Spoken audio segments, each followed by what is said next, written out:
Hi, hello everyone, it's Lily. Welcome back to another speed build in The Sims 4. I'm in a really good mood today. I went to the beach, I went to the gym, it's gorgeous and sunny outside, but I'm taking a little step out from outdoors and from being in nature and what have you to actually build something on The Sims in nature. We're doing a park today. And it is the first community lot that I've shared on my channel and one of the first community lots that I've built for Newcrest. For people who are returning viewers, they probably know that I'm building out Newcrest at the moment in the hopes to have a really groovy save file for everyone to use, download and play with all of my builds. So that's what we're working on today. It's a park, and I saw some inspiration from somebody on Pinterest, or a variety of houses on Pinterest, where they sort of built down into the ground as opposed to up on top of it like a hill. So I took some inspiration from that, and that's what we're doing. It's a multi-tiered park, so everything sort of moves down towards the center into a big hole in the ground, and I've zoned it in sort of different sections as well. So we've got something for the whole family at this park. We've got somewhere to work out, we've got a kids playground, we've got places to eat, we've got bathrooms, we've got it all.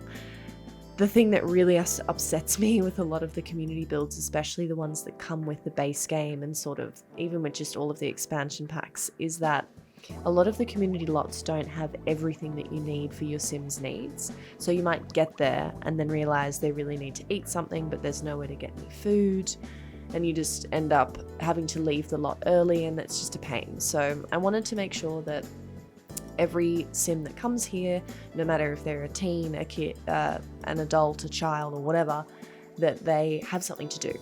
So there's a lot going on in this park, and I had to be really loosey-goosey when I was building it because I didn't really know what I was doing.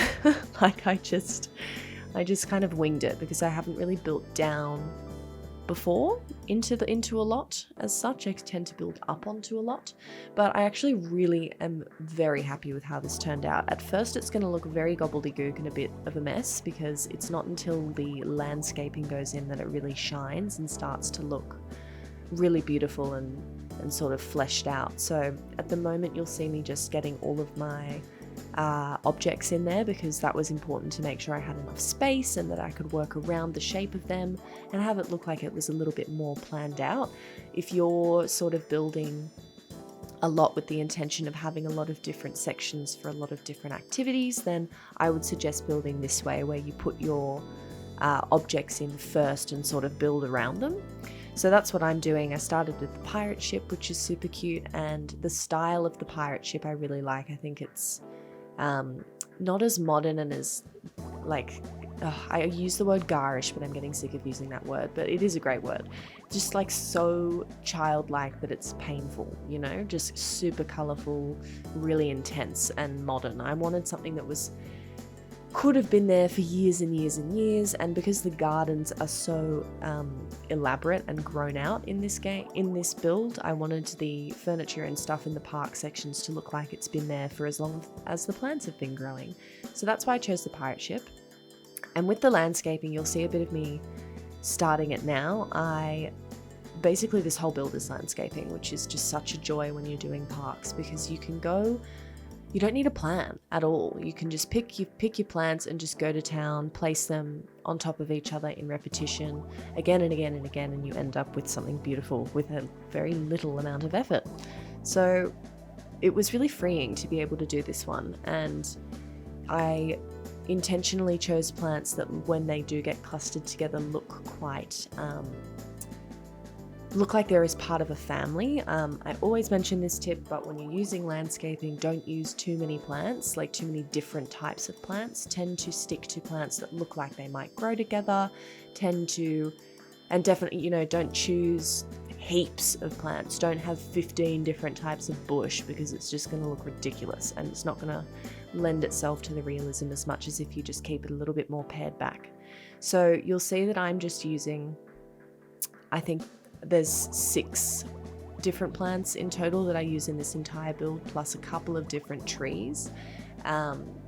And that was really good because I could just use the eyedropper tool and just go to town filling out sections. It was definitely what took the most time on this build, was all of the landscaping, because 90% of the build itself is the gardens. But anyway, it was really nice and therapeutic. It's quite meditative. I know a lot of other YouTubers who do speed builds have talked about this, but with The Sims in particular, you'll lose hours. I'll get to like 5 hours in and I'll be like, whoa, where did the time go? I think I definitely spent about 7 hours on this build, but purely because of the landscaping. Like it takes a lot of time, and I'm a bit of a perfectionist about it. So you could be even more loose than the way I've done it here, but it did take some time. So be warned if you pick a really big lot. This one I think is 40 by 30. If you're picking a big lot like this, then just be prepared that filling out the landscaping is going to take some time. So you're going to need to be a little bit patient. And what I'm using, other than just the usual rocks and everything else, all the plants, is those retaining walls. Those are from Get Together, and I am obsessed with them. They're so sick. They just look super realistic. They're like sandstone, and I think whenever you go to an actual park with quite steep landscaping like I'm showing here, you need to have retaining walls to lend to the realism. If you've been here before, you'll hear me talk about this a lot, but I love building realistic things that look like they live in the real world. So I tried to use lots of rocks to hold in the garden beds, which you'll see me just adding again and again and again. And the only other sort of rock that I used was these retaining walls, and the shape of them is really nice because you can curve them, as you're seeing me do now, if you just use the Alt key when you're on a PC or a Mac. I'm not sure if you can do free rotation in console, unfortunately. Maybe you can. I could be wrong, but I don't think you can. Maybe I'm wrong. Anyway, let me know in the comments below. But I'm using that free rotation tool not just on the rocks to give them a curved sense of space, but I'm also using it on all of the plants, because whilst you're using a lot of repetition, you want to be able to alter the scale and the position of each of those plants so they don't just look copied and pasted, even though they are copied and pasted. So I'll often tweak the scale, I'll make bushes smaller and bigger, and that really helps to make it look more realistic. So that's what I'm doing now. A lot of this build is just going to be me placing in landscaping. It is, I did cut a bit of it out because there was just so much of it. Another handy tip that you'll see me doing here is if you place floor tiles down and put plants on top of them, you'll need to have the move objects cheat enabled for this. Then what you can do is you can place all of your plants, and then you can remove the floor tiles, and the terrain will constrain back to where it was, so it will go up again, but all of the plants will stay where you placed them on the floor. So that's really good if you want to make trees or rocks look like they're really embedded into the side of the terrain. But anyway, for the most part, this park is kind of made, as I said, for everyone. So I've got these different sections happening. I've got the play area down the bottom with some barbecues and spots for you to sit and sort of maybe have birthday parties for toddlers or kids or whatever. I think this would be such a nice spot to have a little birthday party. But I've also got other areas and other zones for people to hang out. So this section up here is sort of like a sunken barbecue area. I also put a food truck in up here. Again, it really bothers me when you go to all these community lots in The Sims and you can't get any food. And you have to just get like 50 bowls of chips at the little bars that they have available. It's so annoying. So I've put in heaps of barbecues and I've put in a food truck that you'll see in a bit. But for the moment, I'm just filling or building out this area up the top there.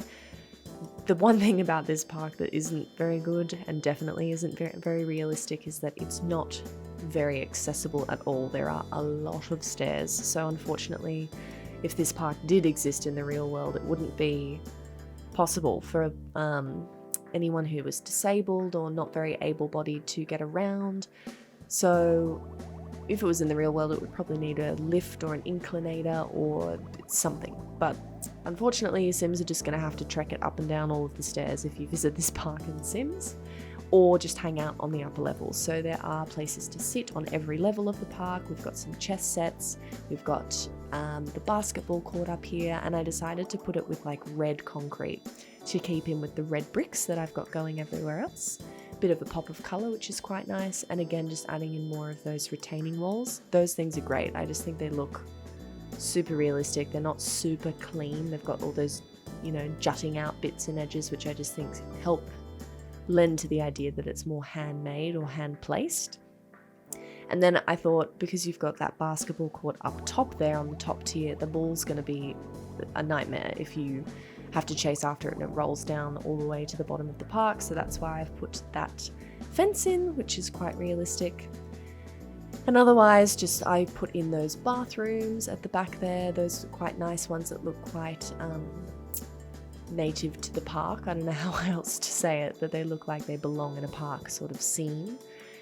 And you'll see wherever I have used sort of sharp corners, so wherever we've got a squared off section of flooring or bricks or whatever, I use rocks and plants to help make that a bit more of a natural shape, and terrain paint. So that's what I'm doing now. You'll see me sort of filling areas out and making it look as organic as possible for this park.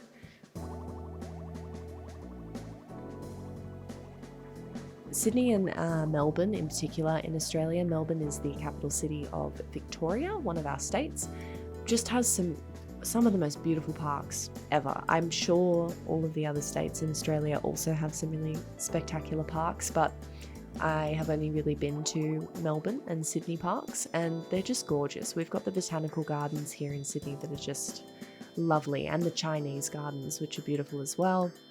So I really took some inspiration from that.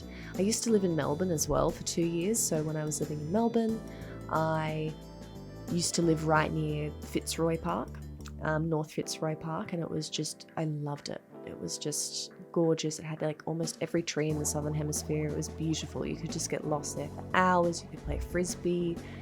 And so I just took a lot of inspiration from those type of parks and what I'd like to see at parks. So it's really lush, it's really green, there's lots to do, there's lots of space, as I've mentioned. So yeah, I hope if you ever visit Australia, or if you're from Australia, you probably know what I'm talking about, but go and visit those parks or go out there and get amongst nature if you can. I know COVID is sort of standing in the way of that a little bit at the moment, but as soon as things sort of get back to normal and it's fine for you to go and sit in the park, go and do that.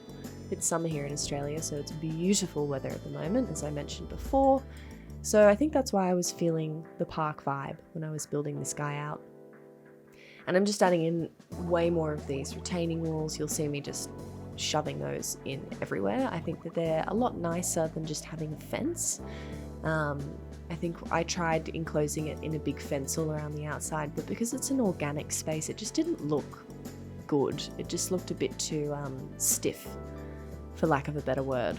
So I just kept it to these retaining walls. You can still curve them, as I said, quite nicely, and when you back them up with lots of rocks and plants behind them, they look like they've just been there forever, which I really like. And so you'll just see me again filling out all of these areas. On this second tier, which I'm building out all of the sides and retaining wall for now, that's where I've got some chess sets happening, so you'll see me place those in a bit. But I've just finished watching The Queen's Gambit. What a phenomenal show. If you haven't seen it, do yourself a favour. It is just brilliantly acted, brilliantly filmed. It's just a beautiful, beautiful piece of cinematography and acting and everything. It's just amazing. So I didn't think I'd like it because I don't really like chess. I actually do know how to play chess. I'm not in the chess world as such, so I didn't think I'd like it. I thought you'd have to be someone that knows all about the game to really enjoy that show, but you don't. Rest assured, it's phenomenal. Just do yourself a favor and watch it. So there are a couple of chess sets there. One thing that was really annoying is that when I built the park out and I went into live mode to get some screenshots and videos and stuff, I had that stupid community thing on that sharing is caring, where people can steal your stuff. Oh my god, it's so annoying. I'd go to take a photo and someone would steal the chess sets or the ping pong table or whatever. So I had to refurnish the park a few times to be able to just get some pictures of it, and I'm still trying to figure out how to turn off those certain things. I know you can vote them out or petition them or whatever, but I just want to be able to just turn it off. It's just such a pain. So I think there are mods for that, and I'll be looking into that in the meantime. But if you have any other tips, please pop them in the comment section below. What I've just built there with, in a sort of semicircle shape is actually with chairs, or I think it's called the stone ottoman that comes with Get Together, so people can actually sit around there. And at the other end, you'll just see me now placing a food truck. So as I mentioned, you want to be able to eat a whole bunch of food at this park, or come for whatever activity you might want to do. So that's what I've done there. I popped a little fountain in, and I really like that little notice board that makes it really look like a park.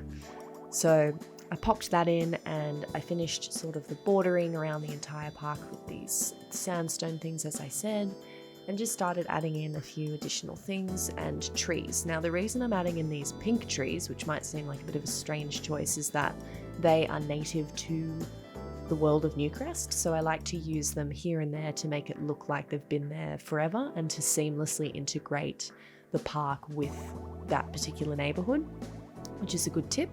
So that's what I've done there. If you're wondering why everything else is so green, and I've kept the pink to just those sections.